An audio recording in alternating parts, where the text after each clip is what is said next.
മെസ്സിയും യമാലും നേർക്കുനേർ. ഫുട്ബോൾ ലോകം കാത്തിരിക്കുന്ന ഫൈനലിസമ പോരാട്ടം അടുത്ത വർഷം മാർച്ച് മാസം നടക്കും. മാർച്ച് 23 മുതൽ 31 വരെയുള്ള ദിവസങ്ങളിൽ ഏതെങ്കിലും മത്സരത്തിനായി തിരഞ്ഞെടുക്കും.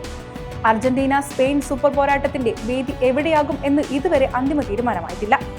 2 മാസം മുൻപ് അർജന്റീന സ്പെയിൻ ഫുട്ബോൾ ഫെഡറേഷനുകൾ പരാഗ്വേയിൽ നിർണായക യോഗം ചേർന്നിരുന്നു. കോപ്പ അമേരിക്ക ചാമ്പ്യന്മാരും യൂറോ കപ്പ് ചാമ്പ്യന്മാരും ഏറ്റുമുട്ടുന്ന കിരീട പോരാട്ടമാണ് ഫൈനലിസമ. ബാഴ്സലോണയുടെ പുതിയ 10ാം നമ്പർ താരം യമീൻ യമാൽ മെസ്സിക്കെതിരെ കളിക്കാനിറങ്ങുന്നു എന്ന പ്രത്യേകതയും ഫൈനലിസമ എന്ന പോരാട്ടത്തിനുണ്ട്. 2022 യൂറോ ചാമ്പ്യന്മാരും കോപ്പ അമേരിക്ക ചാമ്പ്യന്മാരും തമ്മിലുള്ള ആദ്യ ഫൈനലിസമ പോരാട്ടം ലണ്ടനിലെ വെംബ്ലി സ്റ്റേഡിയത്തിൽ നടന്നത്. അതിനുശേഷം അർജന്റീന വീണ്ടും കോപ്പ ചാമ്പ്യന്മാരും സ്പെയിൻ യൂറോപ്യൻ ചാമ്പ്യന്മാരും ആയിരുന്നെങ്കിലും ഫൈനലിസമ പോരാട്ടം നടന്നിരുന്നില്ല.